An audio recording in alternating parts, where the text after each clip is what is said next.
We live in a time when great spiritual forces are powerfully available to us. People of goodwill everywhere are responding, organising and mobilising in groups and movements large and small to improve conditions and build right and just relationships. There is a growing recognition of the web of life that connects all things at the fundamental level of spirit. We are all one, and the divisions which previously separated us along the lines of sex, class, religion and culture are breaking down under the impress of the inpouring energies.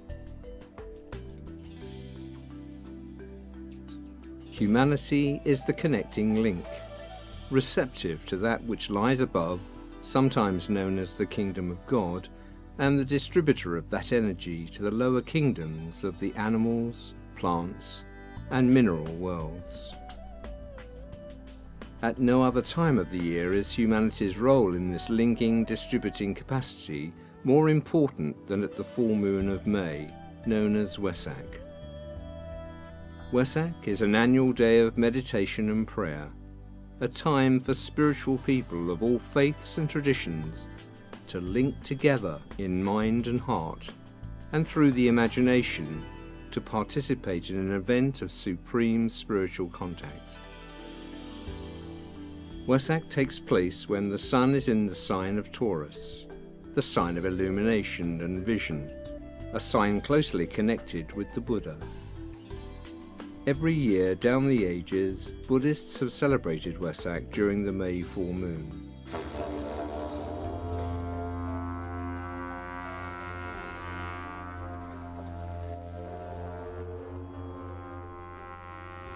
They continue to gather in their millions for meditation, ritual and ceremony to honour three of the most significant events in the life of the Buddha, the Lord of Light, the messenger from the East.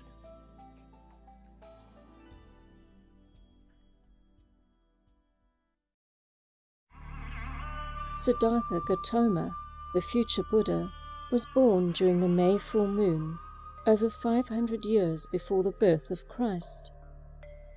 He also attained enlightenment beneath the Bodhi tree on the May full moon, and at the age of 80 he died during the period of the May full moon.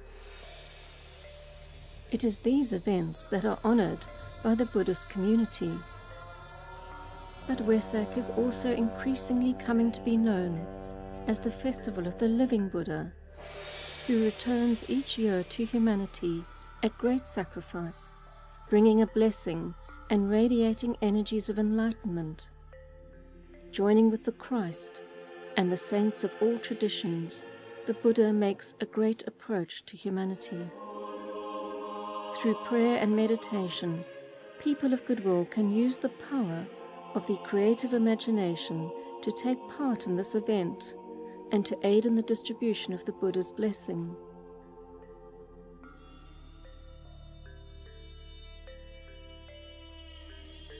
The Wesak festival is not an abstract exercise, unconnected with world affairs.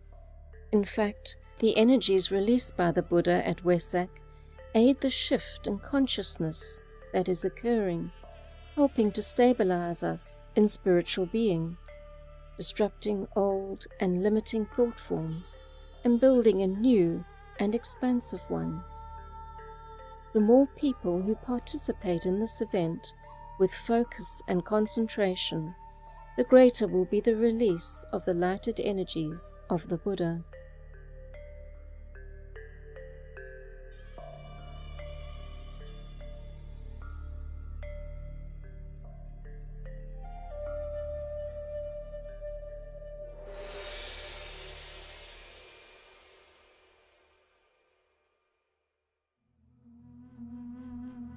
There is an ancient legend which states that at the time leading up to the Wesak full moon, people from surrounding regions make their way to a little valley in Tibet on the further side of the Himalayas. They travel as pilgrims of light.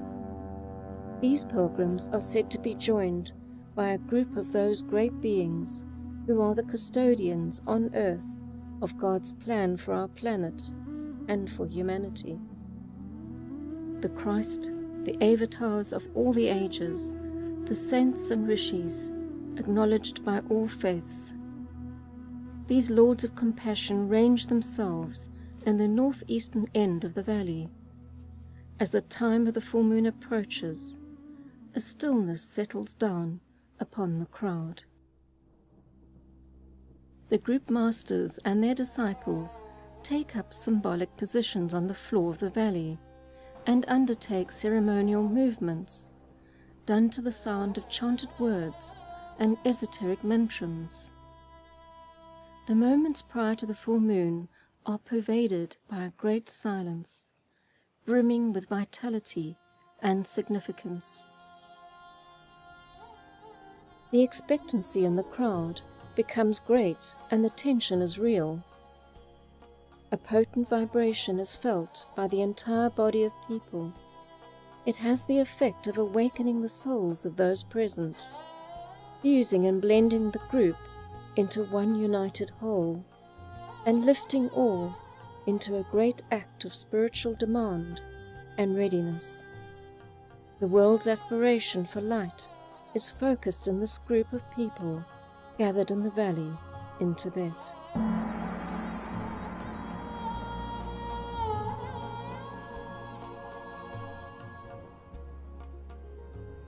Looking over and beyond towards the northeast and through the long narrow portion of the valley, far in the distance a point of brilliant light is seen.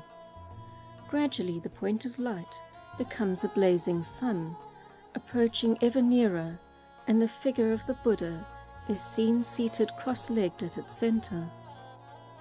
At the exact moment of the full moon, the sun hovers over a large rock, which serves as an altar, and the tremendous spiritual radiance of the Lord Buddha is seen, his hand extended in blessing. The Buddha and the world teacher, the Christ, come together as the closest of brothers to release the blessing into the world.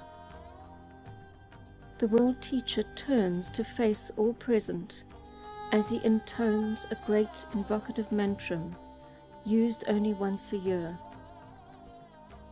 This invocation sets up a vibration of such potency that it reaches up from the group to God Himself.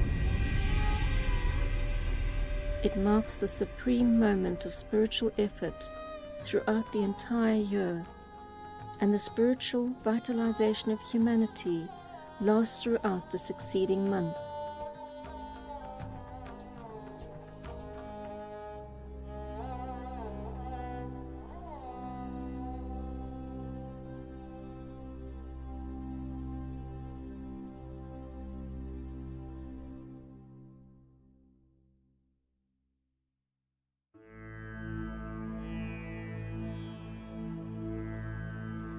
Wesak provides a vital opportunity for all who seek to be of service at this time.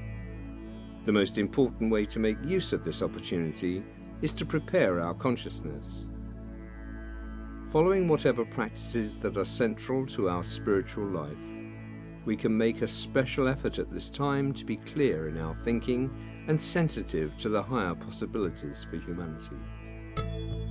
We should do whatever we can during the period of the full moon to stand as the detached observer, free from desire. The goal is to hold a focus of sustained inner silence, keeping in mind the needs of our fellow human beings. If possible, meet together for group meditation sometime during the 18 hours preceding the full moon, and, if possible, at the exact time of the full moon itself. Many people use the Great Invocation on this day. This is an ancient prayer of tremendous potency that aids in aligning and focusing human will to illumine consciousness. When the Great Invocation is used, it can be followed by the sounding of the sacred word, the Om.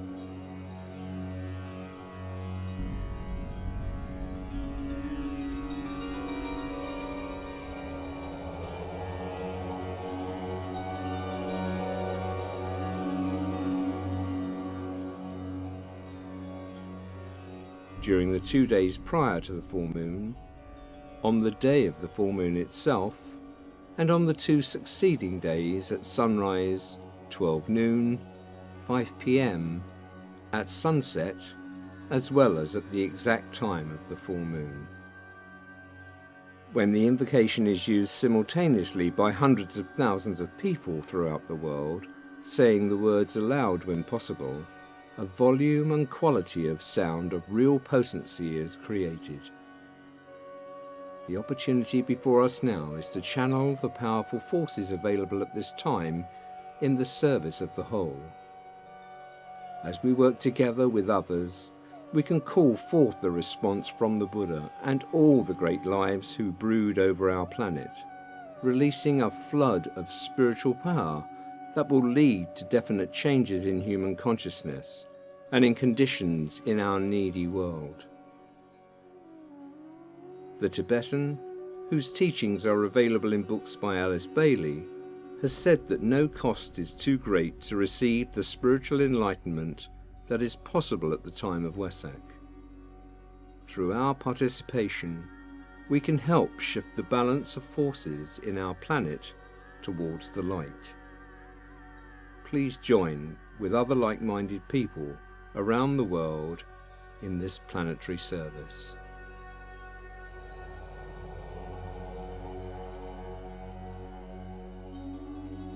The Great Invocation. From the point of light, within the mind of God, let light stream forth into human minds. Let light descend on earth.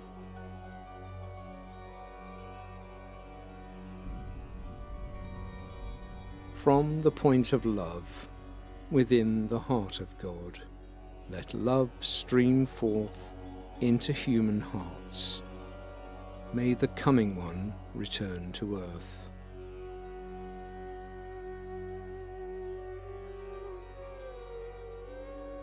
From the center, where the will of God is known, let purpose guide all little human wills, the purpose which the masters know and serve.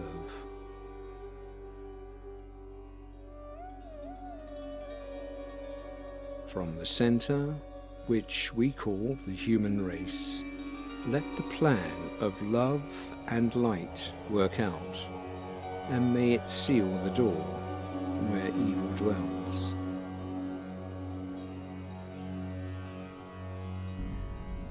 Let light and love and power restore the plan